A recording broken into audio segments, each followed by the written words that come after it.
નમસ્તે દર્શક મિત્રો, કાલચક્ર ના ચોથા એપિસોડમાં, ચોથા અધ્યાયમાં આજે આપણે ગ્રામ પંચાયતોની જે ચૂંટણી જાહેર થઈ છે એના સંદર્ભમાં એક ખાસ વાત કરવી છે. વાત એટલા માટે કરવી છે કારણ કે લગભગ 2003માં, એટલે કે આજથી સમજો ને કે લગભગ 21-22 વર્ષ પહેલા આપણા એ સમયના મુખ્યપ્રધાન ને વચન આપ્યા હતા કેટલાક ગ્રામ પંચાયતોના લગતા સરપંચો, ગ્રામ પંચાયતો, એની ચૂંટણી કેવું હોવું જોઈએ, ગ્રામ પંચાયત એની બધી જે એ વાત એ સમયે કરવામાં આવી હતી. તો એના સંદર્ભમાં આજે આપણે વાત કરવી છે. કારણ કે ચૂંટણી જાહેર થઈ છે એટલે લગભગ 8,300 જેટલી ગ્રામ પંચાયતો ની ચૂંટણી છે. તો એ બધી જ વાત આજે એટલા માટે આપણે કરવી જરૂરી છે કારણ કે એ સમયે આજથી લગભગ 21-22 વર્ષ પહેલા જે વચનો આપવામાં આવ્યા હતા એ ફૂલફિલ થયા છે ખરા? શું કહ્યું હતું નેતાઓએ? પેલા આપણે રાજ્ય ચૂંટણી પંચના કમિશનર જે છે એમને સાંભળીએ, અને એની સાથે સાથે એ સમયે 2003માં મુખ્યપ્રધાને જે કહ્યું હતું કે ગ્રામ પંચાયતો જે છે એ આપણે મિની સંસદ બનાવવું છે, એટલી જ સત્તાઓ એને આપવી છે, એ જે વાત કરી હતી. અને એનું જે સત્તાવાર દસ્તાવેજ છે આપણી પાસે અવેલેબલ જે છે એ દસ્તાવેજ પણ જોઈશું. તો પેલા આપણે ચૂંટણી કમિશનરની શું કહી રહ્યા છે પેલા આપણે સાંભળીએ. તો 26 જેટલા કુલ ગ્રામ પંચાયતની સામાન્ય ચૂંટણી અને પેટા ચૂંટણી બંને ભેગા થઈને અમે કરી રહ્યા છે. એના બાબતમાં આજે અમે એનાઉન્સ કરી રહ્યા છીએ જે જાહેરનામા 2 જૂન એટલે સોમવારે 2 જૂન 2025, ઉમેદવારી પત્ર ભરવાની છેલ્લી તારીખ સોમવારે 9/6/2025, ઉમેદવારોની પત્રોની ચકાસણી તારીખ મંગળવારે 10/6/25 ને ઉમેદવારી પરત ખેંચવાની છેલ્લી તારીખ બુધવાર 11/6/25, મતદાનની તારીખ અને સમય રવિવારે 22/6/25 સવારના 7 વાગ્યાથી સાંજે 6 વાગ્યા સુધી. પુનઃ મતદાન જરૂર હોય તો મંગળવારે એટલે 24/6/25, મતગણતરી તારીખ બુધવારે 25/6/25 અને ચૂંટણી પ્રક્રિયા પૂરું થશે 27. આ જે ત્યારે 2003માં જે આપણે જે મુખ્યપ્રધાન નરેન્દ્ર મોદીએ જે વચનો આપ્યા હતા કે અમે મિની હાઉસ બનાવીશું, ગ્રામ પંચાયતોને મિની હાઉસ, કે જે સંસદ પાસે જે સત્તાઓ જે છે, ધારાસભા પાસે જે સત્તાઓ છે એ જ સત્તાઓ અમે આપીશું પંચાયતી રાજમાં. પરંતુ આજે તો એ કંઈ દેખાતું નથી. અને આજે આ ચૂંટણી જે જાહેરાત કરવામાં આવી છે, આપણે જોઈએ છીએ કે ચૂંટણીમાં એવી પરિસ્થિતિ આજે એવી છે કે લગભગ 8,300 જેટલી ગ્રામ પંચાયતોની ચૂંટણી છે, અને એમાં 50% પંચાયતો તો એવી છે કે જેને ઉથલાઈ નાખવામાં આવી હતી, એની પાસેથી સત્તાઓ આંચકી લેવામાં આવી હતી.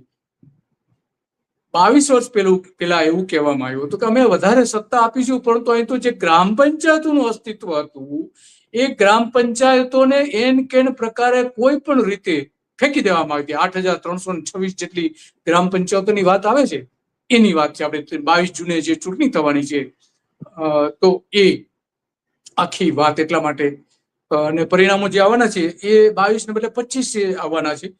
તો એ સમયે જે વચનો આપવામાં આવ્યા હતા એના કેટલાક આપણે જે અવતરણો ખાસ છે એ પણ જોઈએ કે એ સમયે કયા પ્રકારના મથાળાઓ સાથેના સમાચારો આવેલા હતા એ પણ આપણે જોઈએ.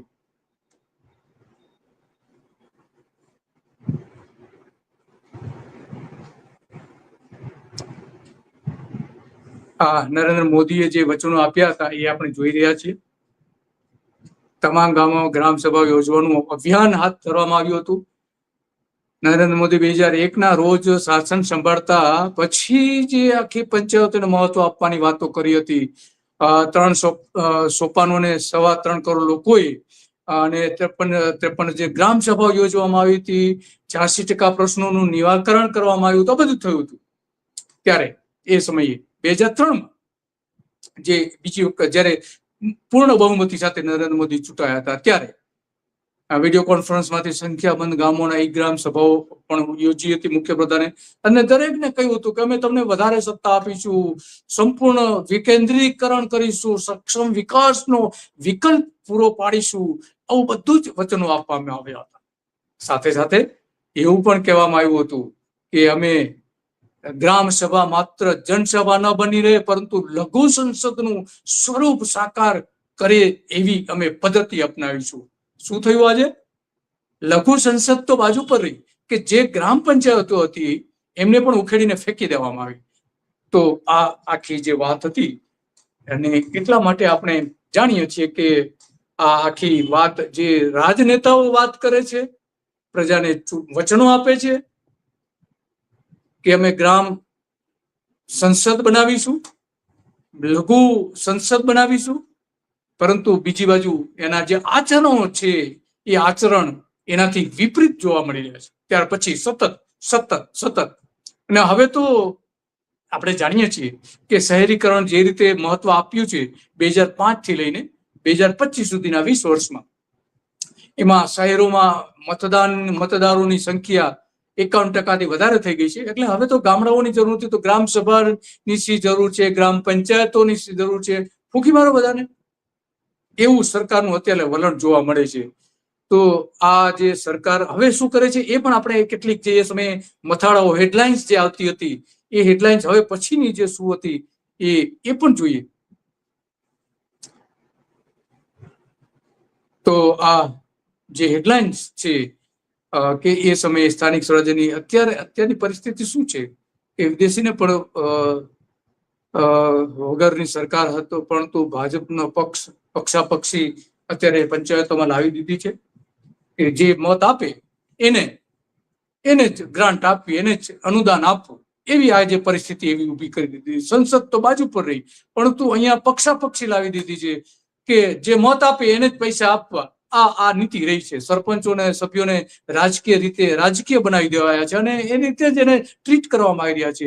સરપંચ બન્યા પછી સરકારી યોજનાઓના ઠેકા પણ સરપંચને આપવામાં આવે છે કે જે ભાજપ સાથે કોઈ પક્ષના આધારે ચૂંટણી નથી થતી પંચાયતોની, ગ્રામ પંચાયતોની, પરંતુ ભાજપ સાથે નૈતિક રીતે જોડાયેલા, ભાજપની વિચારધારા સાથે જોડાયેલા હોય એને તમામ પ્રકારના ઠેકા આપી દેવામાં આવે છે. નદીમાંથી રેતી લઈ જવાના માફિયાઓ સાથેના સાંઠગાંઠ ઉભી થતી હોય છે, અને જે આપણી પાસે કુદરતી સંપત્તિ છે એની પણ લૂંટ આમાં કરવાની છૂટ આપવામાં આવતી હોય છે. તો આ આખી વાત જે છે આપણે જાણીએ છીએ કે એના કારણે આજ સરપંચોને જે જરૂર છે પૈસા આપવામાં આવે છે, અને એમાં આપણે જાણીએ છીએ કે કેટલા બધા સ્કેમ હમણાં આપણે જોયું છે કે મનરેગામાં કેટલું મોટું સ્કેમ થયું છે. તો એ સ્કેમ કરનારા કોણ હતા? ભલે એમાં પ્રધાનના પુત્રો આવ્યા હોય, પરંતુ થતું હતું તો ગ્રામ્ય લેવલ ઉપર. અને એટલા માટે જે આ ઈવીએમ થી જે આખા ગામમાં ચૂંટણી થાય છે તો દરેકને ખબર પડી જાય છે, દરેક પક્ષને, કે કયા ગામે કોને મત આપ્યા છે. તો એના આધારે એને ગ્રાન્ટની અને એને ટ્રીટ કરવાની જે તે સરકારો નક્કી કરે છે. અને એટલા માટે ઈવીએમ જે સિસ્ટમ છે એ ખરેખર લોકશાહી વિરોધી છે, કારણ કે એમાં દરેક રાજકીય પક્ષને ખબર પડી જાય કે આ ગામમાંથી કયા પક્ષને કેટલા મત મળેલા છે. એ ગામને જે સત્તાધારી પક્ષ હોય એને ઓછા મત મળ્યા હોય તો એને ગ્રાન્ટ આપવામાં આવતી નથી, અનુદાન આપવામાં આવતું નથી, અને એને ગમે તે રીતે પરેશાન કરવામાં આવે છે ને, અને એની સત્તા ઉખેડીને ફેંકી દેવામાં આવે છે. આવી 4000 ગ્રામ પંચાયતો છે, 4000 ગ્રામ પંચાયતોને ઉથલાવીને મારી નાખવામાં આવી છે. અને આ મોદીનું ગ્રામ સંસદનું જે વચન હતું અહીંયા ફોક જોવા મળી રહ્યું છે. તો આવા છે આપણા નેતા. જુઓ આપણે 22 વર્ષમાં શું પ્રગતિ કરી છે. વચનો કંઈક જુદા આપે છે, અને આજે 8,300 ગ્રામ પંચાયતોના બંધારણ વિરુદ્ધ ભારતીય જનતા પાર્ટીની સરકારો અને ભાજપ વર્તી રહ્યું છે. 2003માં જે મોદીએ વચન આપ્યા હતા તેનાથી વિપરીત કામ અત્યારની સરકાર, ભૂપેન્દ્ર પટેલની સરકાર કરી રહી છે. તો કાના મળવો જોઈએ. આજે 3 દિવસ ગુજરાતમાં હતા આપણા મુખ્યપ્રધાન, અને જ્યારે સરપંચોને મળ્યા હતા 2012માં, નરેન્દ્ર મોદી સરપંચોને મળ્યા હતા, ત્યારે પણ આવી જ બધી વાતો કરી હતી. સરપંચ સાથેના ફોટાઓ પાડવામાં આવ્યા હતા, સરપંચોને ઇનામો આપવામાં આવ્યા હતા, સમરસની મોટી વાતો કરવામાં આવી હતી ગાંધીનગરમાં. તો એ સમરસ વખતના ફોટા પણ આપણા નરેન્દ્ર મોદીએ રિલીઝ કર્યા હતા. સરપંચો સાથેની મોટી વાતો કરી હતી સ્ટેજ પર બેસાડીને. આ આપણે જોઈ રહ્યા છીએ. તો નેતાઓ કરે છે જાહેરમાં કંઈક અને ખાનગીમાં કરે છે કંઈક જુદું. આ વચન જે છે એ ચૂંટણીની ગ્રામ પંચાયતોની ચૂંટણીમાં આપણે જોઈ શકીએ છીએ. અને રાજ્ય ચૂંટણી પંચ તો આપણે જાણીએ છીએ કે આ સરકારની કઠપૂતળી છે. આઈએસ અધિકારી, નિવૃત્ત આઈએસ અધિકારી કે વર્તમાન આઈએસ અધિકારી એના હોઈ શકે છે. અને મોટા ભાગના એ જ આવ્યા છે અત્યાર સુધી. આપણે છેલ્લે આપણે જોઈએ છીએ તો એ જ કમિશનર એને જ બનાવી દેવામાં આવે છે. સરકાર કહે ત્યારે ચૂંટણી કરે અને સરકાર ન કહે ત્યારે ચૂંટણી પણ ન કરે. તો આવી 4000 ગ્રામ પંચાયતોને અન્યાય કરનારા આપણા કમિશનર જે છે, આપણે કમિશનર અન્યાય કરનારા નેતાઓના ઈશારે જ કરે છે ને. અને એટલા માટે આ જે કાલચક્ર છે એ સતત ફરતું રહે છે, સરપંચો પર ફરી રહ્યું છે. 4000 ગ્રામ પંચાયતોને અન્યાય કરીને એને ઘરે બેસાડી દેવામાં આવી છે. લોકોએ ચૂંટેલી ગ્રામ પંચાયત હતી એ ગ્રામ પંચાયતોને ઉખેડીને ફેંકી દેવામાં આવી. ગ્રામ પંચાયતની ચૂંટણી એવી છે કે અમેરિકન પ્રમુખ પદ્ધતિ જેવી છે કે સરપંચની ચૂંટણી અલગથી થાય છે અને એના સભ્યોની ચૂંટણી અલગ થાય છે. 2 મત આપવામાં આવે છે. જે સરપંચ ઈચ્છતા હોય તો સરપંચને મત આપે છે જે ઉમેદવારો હોય એમાંથી, અને જે સભ્યો ઉભા હોય છે તે પોતાના વોર્ડ પૂરતા સભ્યને પણ મત આપે છે. તો આ પ્રમુખ પદ્ધતિ જેવી સિસ્ટમ પંચાયતોની ચૂંટણીમાં છે. આ આપણે જોયા ફોટોગ્રાફ જોયા આપણે નરેન્દ્ર મોદી સાથેના સરપંચોના ફોટોગ્રાફ છે. તો આખી બધી વાત એટલા માટે આજે કરવી પડે છે કે કાલચક્ર નેતાઓ સતત ફેરવતા રહે છે, પ્રજા ઉપર ફેરવતા રહે છે. હવે સરપંચો ઉપર ફેરવું છે. ખરેખર તો આ ગ્રામ પંચાયતોનું જે પંચાયતી રાજ છે એને ઉખેડીને ફેંકી દેવાની વાત આવે છે. તો 4000 ગ્રામ પંચાયતોને તમે ઊંચકીને ફેંકી દો છો, સરપંચોને, એના સભ્યોને, અને હવે એની ચૂંટણી કરી રહ્યા છો. અને જે ચૂંટણી 3 વર્ષ પહેલા થવી જોઈતી હતી 3 વર્ષ પહેલા ન કરી અને હવે કરવામાં આવી રહી છે. તો પંચાયતી રાજને તમે સંસદ બનાવવા માંગતા તો આ સંસદનું મોડેલ છે. તો દિલ્હીમાં પણ આવું જ કરશો ને. હવે માનો કે 5 વર્ષ પછી તમને સંપૂર્ણ બહુમતી મળશે ગુજરાતમાં જે રીતે મળી છે એવી, તો તમે ત્યાં જઈને પણ ગુજરાતનું જે ગ્રામ પંચાયતનું મોડેલ છે એ જ સંસદમાં પણ લાગુ કરશો. કારણ કે તમે સંસદ બનાવવા માટે તો હોશિયાર છો. તો આ કાલચક્રની આજે આપણે જે ચોથી કડી હતી, ચોથો મણકો હતો, એની વાત કરવી છે. અને એટલા માટે ગંભીર છે કારણ કે ગ્રામ્ય પ્રજાના અધિકારો ઉપર રાજકીય નેતાઓ કેવા કાળચક્ર ફેરવી દેતા હોય છે એનું આ એક ઉત્તમ ઉદાહરણ આ ચૂંટણી જે જાહેર થઈ છે એનું છે. ઈવીએમ અને મતગણતરી થી લઈને એના જે આપણે જાણીએ છીએ કે ઈવીએમ નો કેવો મિસયુઝ ગામડાઓમાં થઈ રહ્યો છે, એ વહેલી તકે બંધ કરવો જોઈએ.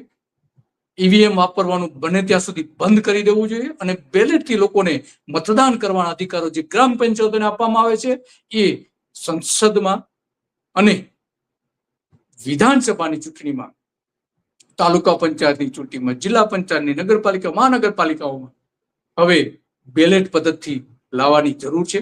કારણ કે નેતાઓ જાણી જાય છે કે કયા ગામડાએ કોને મત આપ્યા છે અને એના આધારે એને અન્યાય કરવામાં આવે છે. તો જ આ 4000 ગ્રામ પંચાયતોને, એના સરપંચોને, એના સભ્યોને તમે ઉખેડીને ફેંકી શકો છો કે જેને તમને મત નથી આપ્યા. એવી ગ્રામ પંચાયતો, સીધો મતલબ એ જ નીકળે છે. અને એટલા માટે આ કાલચક્ર જે ફરી રહ્યું છે એ કાલચક્ર રાજનેતાઓ માટે અત્યંત ખરાબ તો છે પણ પ્રજા માટે એનાથી પણ વધારે ખરાબ છે.